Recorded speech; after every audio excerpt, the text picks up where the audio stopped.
सौम्य शेष, अनंत भगवान, इन्हीं को शेष कहते हैं। अवश्य ये संकर्षण के दाऊ दादा के अंश है, किंतु यही तो आकर्षण की सत्ता है। अतः ये संकर्षण है।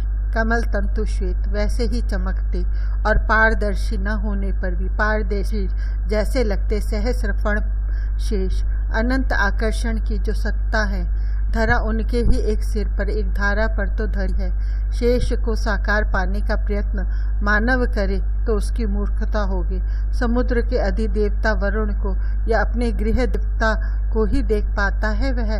भगवान शेष आकर्षण शक्ति के अधिदेवता है, यह सीधी बात भी मनुष्य समझता नहीं। सुभद्र पार्थिव शरीरी सामान्य शिशु नहीं था, वह पाताल पहुंचा इच्छा करते ही, भाव दे ही तो भावलोक पहुंचता है। जिनके एक सिर पर सरसों के दाने के समान धरा धरी है, उनके सिर का विस्तार आप सोच लें। वैसे सहस्र फण और उन फणों में ज्योतिर्मय मणियाँ, प्रत्येक सिर में मणियों के समान ही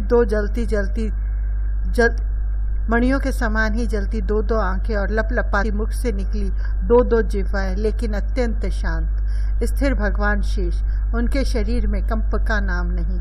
नाग कुमारियां अनंत के उज्ज्वल सुचिक्कन शरीर में अंग राग लगाने में तन्मय थी। कुछ ऋषि समीप स्तुति कर रहे थे, स्वयं भगवान शेष गायन कर रहे थे। हरि गुण गान ही उनका परम प्रिय व्यसन है। दादा, सुभद्र प्रसन्न हो गया। उसे कुछ ऐसा लगा कि यह नाग देह तो आवरण है, इसमें स्पष्ट गौरवर्ण नीलवसन एक कर्ण में कुंडल पहने, कंधे पर अष्ट धातु का हल धरे उसके अपने दाऊद दादा बैठे हैं। वह पुकार कर भी दौड़ नहीं सका। उसने देखा कि जैसे दादा के अंक में उसका कन्हाई ही लिटा है। कन्हाई तो चतुर्भुज नहीं है, यह तो भूमा पुरुष जैसे कोई है, किंतु अष्टभुज नहीं है। ये पीताम्बर पहने अधलेट भले कन्हाई जैसे हैं, किंतु चतुर्भुज है।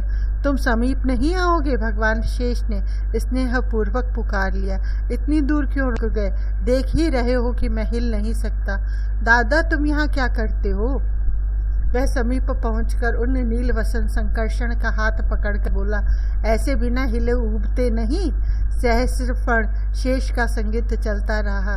नाग कुमारियों की ओर उसने देखा नहीं, स्तुति करने वाले ऋषि मुनियों की ओर तो उसकी पीठ हो गई थी। केवल संकर्षण के अंक में लेटे सुकुमार नील सुंदर को वह बार बार देख लेता था। तुम विष्णु लोक ही तो देखने निकले हो, उन नील सुंदर ने इस बार कहा। मुझे पहचान लो और अपने इन दादा को भी। पालक को धारण पोषण दोनों करना पड़ता है। क्षीराब्धि में मैं पोषण करता हूँ और यहाँ हम दोनों धारक हैं। धारक को निष्कंप तो रहना ही पड़ता है।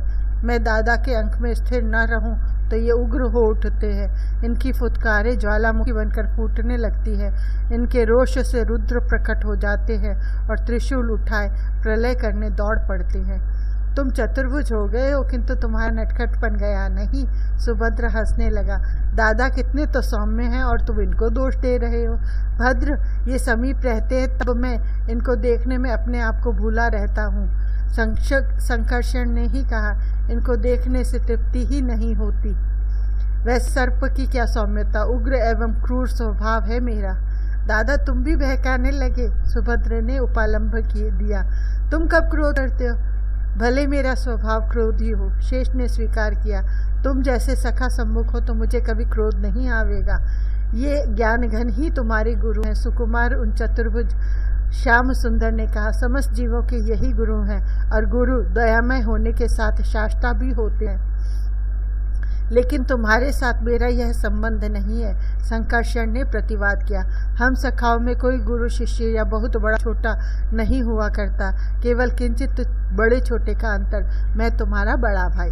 हाँ, तू तो दादा है। सुभद्र यह कहना भी भूल गया, किंतु दादा तू मुझे सिखलावेगा नहीं। मैं किसी दूसरे को गुरु बनाने भटकूंगा। तुम्हें भटकना कहाँ है? भगवान संकर्षण बोले, तुम स्वेच्छा से भव में जा रहे हो, वहाँ भी समय आने पर मैं तुम्हें संभाल लूंगा। अब तो तुम निश्चिंत हो गए। नील सुंदर ने इस बार कहा। लेकिन मैं अभी हूँ कहाँ? सुभद्र ने अभी इधर उधर देखा। नील वसन संकर्षण जैसे शेष का आवरण ओढ़े हो, वे सहस्र फण शेष, भले वे सौम्य है, शांत है, किंतु इतने विशाल सजीव सर्प के समीप खड़े रहना अटपटा लगा भद्र को। उसने छूकर देखा शेष के उस श्वेत शरीर को और सोचा, इतना शीतल होता है सर्प और ऐसा गिलगिला, इसलिए संभवतः इन पीतवसन को यह शैया प्रिय है। तुम पाताल में हो, भगवान शेष ने ही कहा।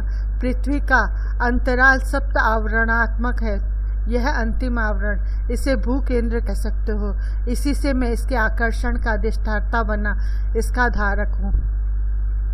पाताल में भूमि के मध्य अंतराल में सुभद्र कुछ सोचते हुए स्वयं बोल गया, मूषक के समान बिल बनाते मुझे बाहर जाना पड़ेगा। तुम किसी विवर द्वार से तो यहाँ आए नहीं, शेष ने ही समझाया। भगवती रमा या श्री नारायण ने भी तुम्हें नहीं भेजा, तुम वहाँ अब भी जा सकते हो। तुम्हारे इस दिव्य देह को देश या काल बाधक बनता नहीं, लेकिन तुम यहाँ आ गए हो तो भू विवरों को भी देखते जाओ। भगवान वामन तुम्हें देखकर प्रसन्न होंगे, मैं और बलि से मिलकर तुम्हें प्रसन्नता होगी। जहाँ तुम्हें अच्छा ना लगे तुम्हें कोई नहीं रोकेगा। इन भू विवरों में ही नागलोक है, अमृत कुंड है वहाँ, अनंतशाही ने सस्मित कहा।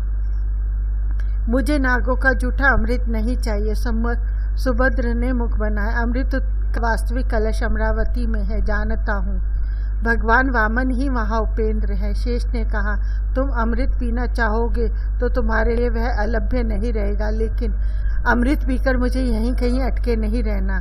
सुभद्र ने स्पष्ट कह दिया, सुरों का वह उच्छिष्ट ना भी हो तब भी तो शरीर में अटकाता ही है। मेरा कन्हई मेरी प्रतीक्षा करेगा, तुम्हारा निर्णय सुदृढ़ रहे। शेष ने सुप्रसन्न आशीर्वाद दे दिया।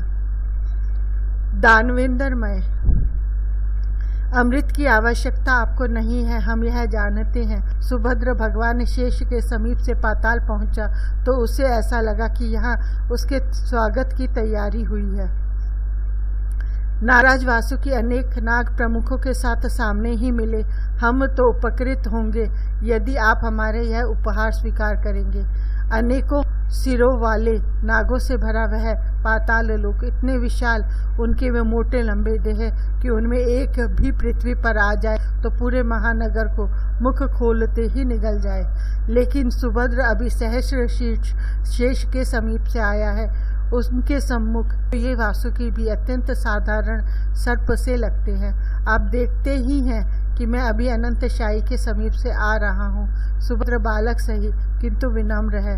मैंने सुना है कि समुद्र मंथन में आप मंत्राचल में लिपटे मंथन रज्जु बने थे। सबसे अधिक कष्ट आपने सहा, अमृत आपका उचित भाग था। सुरों ने आपको अमृत देकर कोई उपकार नहीं किया। आप मुझे क्षमा करें। 2 क्षण रुककर वह फिर बोला, आपका अनुग्रह ही मेरे लिए बहुत है। अमृत पीकर मरते धरा पर जाना विडंबना होगी। हमारा श्री है कि आपने नहीं कहा कि यहाँ का अमृत हमारा उच्छिष्ट है। हमारे हाथ तो है नहीं कि हम उसे पृथक पीते, सीधे मुख डालकर चाट लेना हमारा स्वभाव है। वासुकी ने स्वीकार किया, हमारे विष मिश्रण से यह मादक बन गया है। सच यह है कि सुभद्र को अनुभव ही नहीं कि मादक क्या होता है। कोई जानबूझकर अपनी बुद्धि को खोना चाहेगा, भले कुछ क्षणों के लिए ही हो, यह वह सोच ही नहीं सकता। आप सब यहाँ भूमि के अंतराल में रहते हैं। नागों की मणियों और उनके ऐश्वर्य में उसे कोई आकर्षण नहीं। उसे वासुकी पर दया आ रही है। अमृत मंथन में मंत्र के घर्षण के घाव भले अमृत पान से मिट गए, किंतु उनके चिन्ह अब भी आपके शरीर पर है। ये तो मेरे सौभाग्य सूचक है। अब वासुकी ने अपनी पूंछ घुमाकर दिखाई। मेरे सिर और इस पूंछ को अपने हाथों में स्वयं श्री हरि पकड़े रहे। अधिकांश मंथन के समय सुरों और असुरों ने तो केवल हाथ लगाया। ये सब अल्प प्राण सिद्ध हुए। वे भूमा पुरुष मंथन न करते तो सिद्धा निकलनी थी। मैं अमृत न भी पाता, उन सर्वेश्वर के कर स्पर्श से ही स्वस्थ हो गया था। आप सब अनुमति दें। सुभद्र ने अपने नन्हे करों से वासुकी का शरीर सहला दिया। पृथ्वी के भीतर ये महानाग, ये प्राण के बल का अधिदेवता न हो तो धरा में धारक शक्ति कहाँ से आवे। रसातल में हिरण्यपुर मिला, किंतु उस स्वर्णपुरी के निवासी निवात कवच दानवों ने सुभद्र की ओर ध्यान ही नहीं दिया।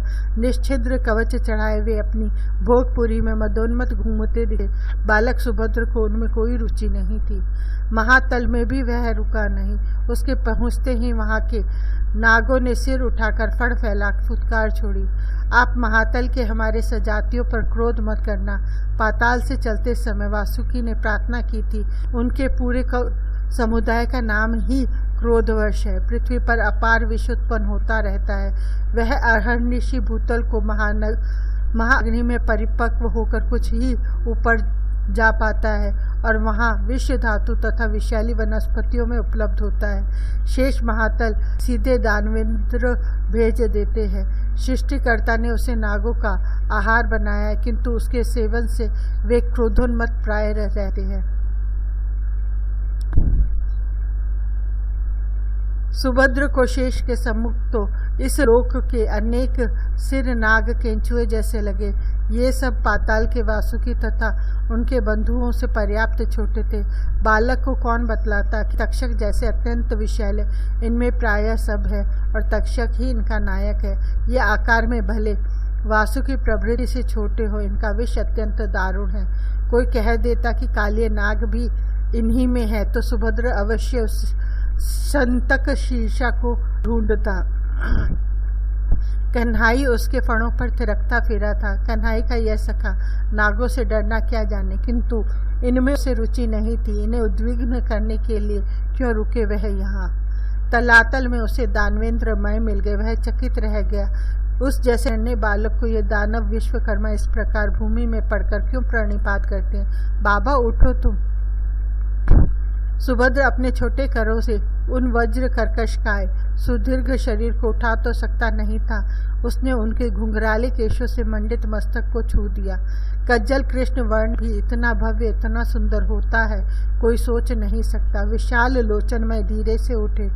बालक के पदों का मस्तक से स्पर्श किया उन्होंने और हाथ जोड़कर सम्मुख खड़े हो गए।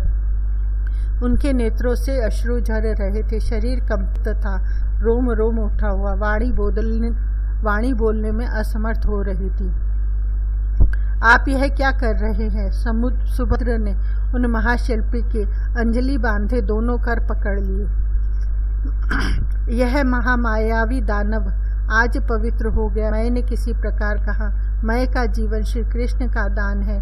यह खांडव के दावानल से बच भी जाता तो पार्थ के बाण अवश्य विद्ध कर देते। यदि तुम्हारे मयूर मुकुटी ने इसकी शरण की आर्त पुकार सुन न ली होती। इसमें क्या हो गया। कन्हैया ने कौन सा बड़ा काम कर दिया। यह तो उसे करना ही चाहिए था। सुभद्र को मैं बहुत शालीन लग रहे थे। आप अब तक ये नन्ही बात भूले नहीं। मैं दानव हूँ। उपकार स्मरण रखना दानव का स्वभाव नहीं होता, किंतु वे घनश्याम तो अपना कर छोड़ना नहीं जानते। उन्होंने अपनाया तभी तो अपने प्रियजन के दर्शन का सौभाग्य दिया। मैं भावुक क्षुब्ध थे। आप ही मेरे आराध्य पिनाकाणी के भी प्रिय है। आपके चरणों के अर्चन का सौभाग्य दे इस दानव को। चाहे जितना संकोच हो। सुभद्र समझ गया कि दानवेंद्र का आग्रह स्वीकार करना ही पड़ेगा, लेकिन उनके सदन में जाकर वह चौंका। सदन ऐसा नहीं था जैसा दानव विश्वकर्मा का होने की कोई कल्पना करे।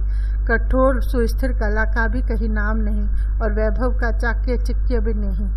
आप यहाँ तपस्या करते। जब मैं विधिपूर्वक उसका पूजन कर चुके तब उसने पूछा। इसलिए पूछा क्योंकि मैंने श्रुति के सस्वर पाठ सहित उसकी अर्चा की थी। इसलिए पूछा क्योंकि वह दानवेंद्र के सदन की अपेक्षा कोई मंदिर अधिक लगता था।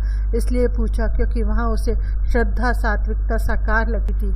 वहाँ कला थी, सजावट थी, मणि रत्न भी थे, किंतु सब होने पर भी बहुत सादगी लगती थी। बहुत सौम्य सज्जा थी। लगता था कि एक एक अणु यहाँ अत्यंत श्रद्धा से सजाया गया है। दानव तप भी करे तो सृष्टि के लिए दुर्दैव ही लावेगा। मैं खुलकर हंसे, किंतु भगवान भूतनाथ ने अपने इस आश्रित को अपनाया तो इसकी भोग इच्छा मर गई।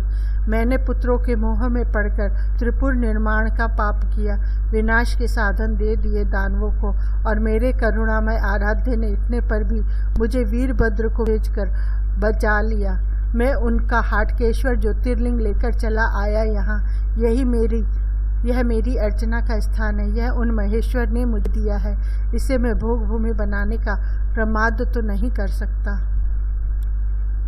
यदि आप अधिकारी समझे मुझे, संकोच पूर्वक सुभद्र ने कहा। भगवान हाटकेश्वर के दर्शन कर लूं मैं?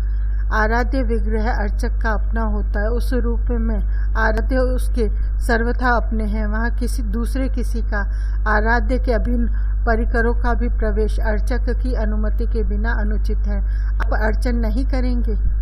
मैंने भी संकोच पूर्वक ही पूछा।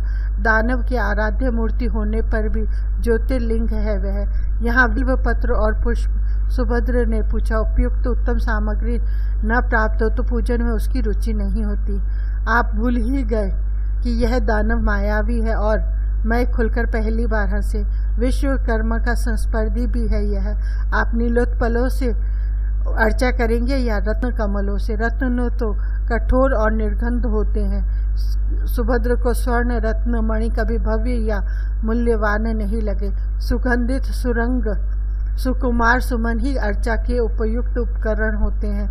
किंतु बाबा को बिल्व पत्र, धतूरा और आक के फूल प्रिय हैं। आप पधारे। मैंने मार्गदर्शन किया। आप मंत्र पाठ कर दीजिए। सुभद्र ने भूमि में मस्तक रखकर भगवान हाटकेश्वर को प्रणाम किया और समीप सजे आसन पर बैठ गया। पूजा के विधि भी आप ही बताइए। यहाँ के आप प्रधान अर्चक हैं। आप दानव के यजमान बन रहे हैं। मैंने विनोद किया। दक्षिणा यह नहीं छोड़ेगा। कन्हाई दे देगा। सुभद्र के समीप अपना क्या धरा है, और जब कन्हाई को देना है वह क्यों सोचे कि दानव विश्वकर्मा क्या मांगेंगे। नमः शंकराय च मयस्कराय च नमः शंभवाय च मयोभवाय च नमः शिवाय च शिवतराय च। मय की गंभीर परावाणी गूंजने लगी। वे महाशैव श्रद्धा विभोर पूजन कराने में तन्मय हो गए। संभवतः पहली बार वे किसी के आचार्य बने थे।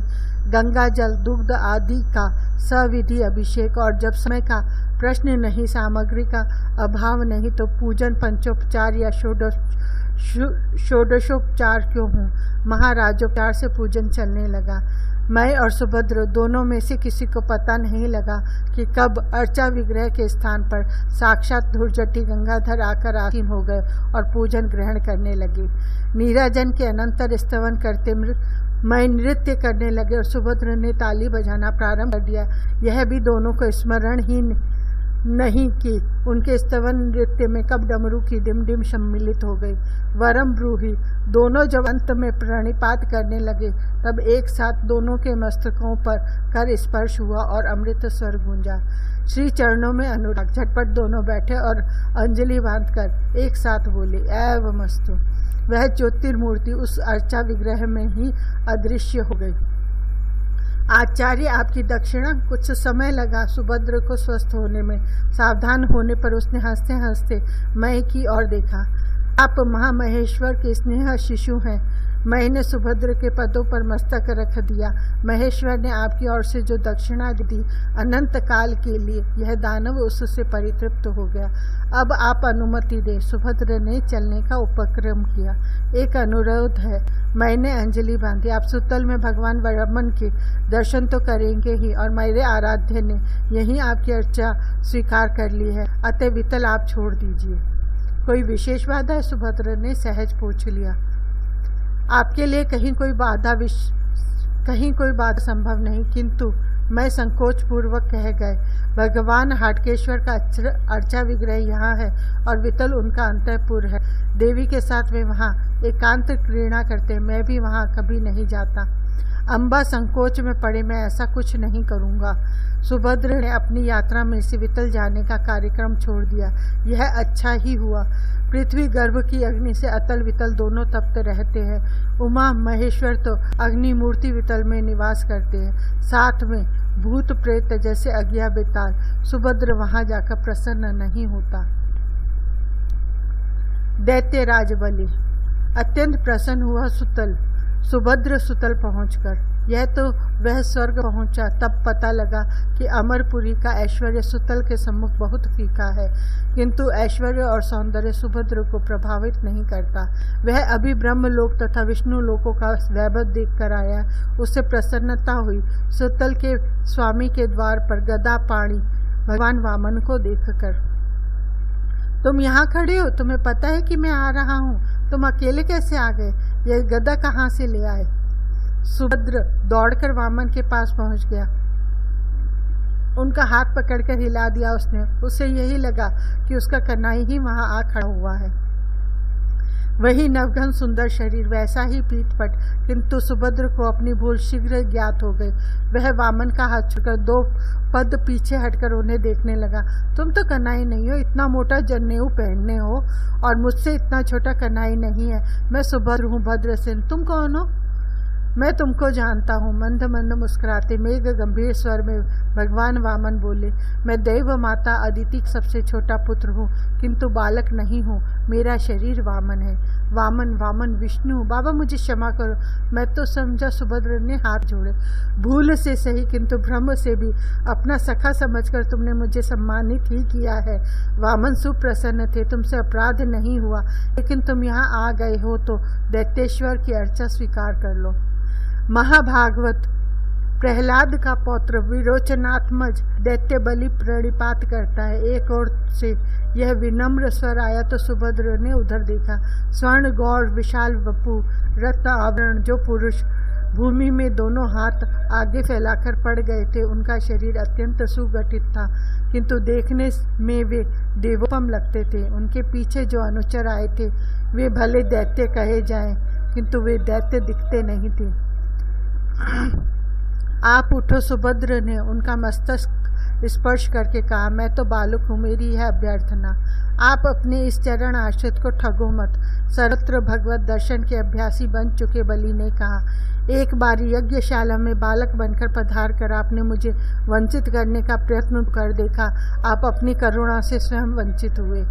सुभद्र ने वामन की ओर देखा। बलि क्या कह रहे हैं यह पूरी बात वह भले न समझ सका हो, किंतु समझ गया कि इन वामन की बात ही वे कह रहे हैं।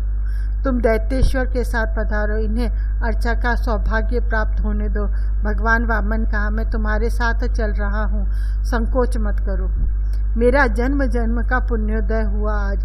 बलि भूल गए कि वे दैत्येश्वर हैं और दैत्य सेवकों से घिरे द्वार पर खड़े हैं। वे तो दोनों हाथ उठाकर कीर्तन करने लगे। वामन ने अपने अनुभाव से ही उन्हें शांत किया। भगवान वामन दैत्यराज के आग्रह पर भी कभी भीतर नहीं जाते। बलि को उनकी पूजा द्वार पर आकर करनी पड़ती है। आज बालक रूप में ऐसे अतिथि पधारे कि उनके साथ वामन प्रभु भी सिंहासन पर बैठेंगे और उनके पाद प्रक्षालन का अवसर पुनः प्राप्त होगा। बलि ने वामन और सुभद्र को एक ही रत्न सिंहासन पर बिठाया। दैत्येश्वर पट्ट महिषी विंध्यावली ने दोनों के चरण धोए। सविधि अर्चा हुई। अवश्य इस अर्चा में वामन के संकेत पर सुभद्र अग्र पूज्य बना लिया गया था, पर पुराण पुरुष होने पर भी शरीर से वामन बालक ही लगते थे। अतः उनकी समीपता ने सुभद्र को बहुत कुछ निसंकोच कर दिया था। तुम इस समय जहाँ हो यह सुत धरा का अंतराल है, किंतु धरा के तल में जो असह्य अग्नि सागर है, उस जिसमें सब धातुएं द्रव बनी खौल रही है, उससे यह इतना अंतरंग है कि वहाँ की उष्मा यहाँ सुखद जीवन दायिनी बनी रहती है। वामन ने स्वयं बतलाया। यह स्थूल लोक तो लगता नहीं। सुभद्र ने देखा कि वहाँ समीप अत्यंत मनोहारी उद्यान लहरा रहे हैं और सुस्वर पक्षियों के स्वर भी हैं। हम असुर, दैत्य, दानव, राक्षस और यक्ष इन चारों कुलों के हैं। हम देवताओं के समान ही महर्षि कश्यप की संतान हैं। बलि ने अपना कुल परिचय दिया। देवता हमारे अनुज हैं। हम सबकी माताएं पृथक हैं। हमारी और देवताओं की देह रचना तथा जन्मजात शक्तियों में कोई अधिक तारतम्य नहीं है। देवता अधिक सत्व गुण अपनाकर सुकुमार हो गए और दैत्य दानव आदि ने कर्मशील रहकर काया को कठोर बना लिया। देवताओं के समान ही दैत्य, दानव, यक्ष, राक्षस भी काम रूप जन्म सिद्ध होते हैं। भगवान वामन ने कहा, स्वर्ग भोग लोक है और ये सुतल आदि कोई हीन लोक है, ऐसा नहीं है। ये भी पुण्य लोक ही है, किंतु देवलोक से ये प्रकृष्ट है। देवलोक उत्तम नहीं है? सुभद्र ने पूछा। देवताओं का दर्प है कि अमरावती उत्तम है, अन्यथा हम असुरों ने अनेक बार उसे बलपूर्वक अधिकृत किया है। देवता भागे भागे फिरते रहे हैं। बलि ने सगर्व कहा, हमारे इन लोकों में एक पर भी कभी देवताओं का अधिकार नहीं रहा। स्वर्ग की अधिक निकटता है मनुष्य लोक से। तुम चाहो तो इससे इसकी श्रेष्ठता कह सकते हो, किंतु यह निकटता उसे उपेक्षणीय भी बनाती है। भगवान वामन गंभीर हो गए। मनुष्य के पाप या पुण्य जब इतने अधिक हों कि किसी पार्थिव देह में उनका भोग संभव न हो, तो उसे पृथ्वी पर जन्म देने से पूर्व उसके पाप या पुण्यों को एक सीमा तक कम करना आवश्यक हो जाता है। पाप भोग के लिए नरक है और पुण्य भोग के लिए स्वर्ग। पाप एक सीमा में आए तो नरक से छुटकारा, और पुण्य भोग द्वारा परिमित हुए तो स्वर्ग से निष्कासन। इन अधोलोकों में धरा का प्राणी नहीं आता? सुभद्र का प्रश्न स्वाभाविक था।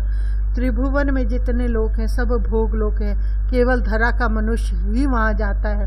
धरा पर भी मनुष्य योनि ही कर्म योनि है, और उसमें भी धन्य है वे जो अजनाभ वर्ष भारत में मनुष्य जन्म पाते हैं। बलि ने इस बार उल्लासपूर्वक कहा, देवता और हम दैत्य भी भारत में रहने को उत्सुक रहते हैं। अवसर मिलते ही वहाँ टिकने लगते हैं या जन्म लेने लगते हैं।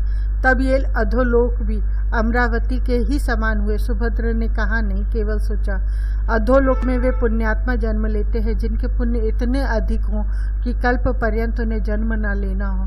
भगवान वामन ने कहा, केवल कुछ विशेष महानुभाव मनवंतर पर्यंत यहाँ रहते हैं। मैं ऐसा ही भाग्यहीन हूँ। बलि ने खेदपूर्वक कहा, धरा पर पहुँच गया था और मेरे ये मोक्षदाता प्रभु प्रसन्न भी हुए, किंतु स्वर्ग के मोह ने मेरी बुद्धि भ्रष्ट कर दी थी। इन परमोदार ने मेरे 100 अश्वमेध यज्ञ के फल के रूप में सावर्णी मनवंतर का इंद्रत्व मेरे लिए सुरक्षित कर दिया। स्वर्ग तब सचमुच उपेक्षणीय है, वहाँ से निष्कासन की अवधि ही अनिश्चित है। सुभद्र बोल उठा, यह अधोलोक कम से कम एक कल्प का आश्वासन तो है। कल्प पर्यंत ब्रह्मलोक में तथा तपोलोक, जनलोक और महरलोक में भी पुण्य आत्मा रहते हैं। वामन भगवान ने स्पष्ट किया, जो शुद्ध सत्वगुणी होते हैं वे उन लोकों में, और जो कर्म आसक्त रजोगुणी धर्मात्मा किंतु उग्र प्रकृति के होते हैं वे इन अधोलोकों में पहुँचते हैं। मैंने केवल ब्रह्मलोक देखा है। सुभद्र को लगा कि भगवान वामन जैसा उत्तम और समवयस्क ना सही, लगभग समकाय मिला है तो पूरी जानकारी उसे प्राप्त कर लेनी चाहिए। तुम उन लोगों को देख लो, उनको देखने के बाद अमरावती पहुंचोगे तो वहाँ के भोग तुम्हें प्रलुब्ध नहीं करेंगे। वामन ने सम्मति दी। तपोलोक, जनलोक और महलोक ये तीनों तपस्वियों के ही हैं। इनमें तुम्हें कल्पजीवी तापस ज्ञानी योगी मिलेंगे। तुम इनसे मिलकर प्रसन्न होगे। मैं जटा नहीं बढ़ाऊंगा और न तप करूंगा। सुभद्र का बालकपन मचला। मुझे उनमें किसी को गुरु नहीं बनाना। मैं तो मर्त्य धरा पर निवास करूंगा। जिसे स्वयं संकर्षण भगवान ने मंत्र देने का वचन दिया है उसे शिष्य बनाने का दृष्ट प्रयत्न कोई नहीं करेगा। वामन ने आश्वासन दिया, तुम्हें तप या ध्यान करने की आवश्यकता नहीं, किंतु हरि चर्चा तुम्हें प्रिय लगेगी। वहाँ भगवत कथागत प्राण पवित्र आत्मा कम नहीं है। तब मैं वहाँ जाऊँगा।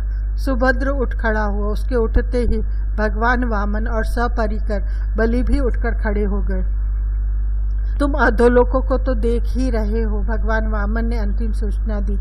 इसमें से वितल भगवान हाटकेश्वर की विहार स्थली है और अतल मैपुत्र मायावी बल की।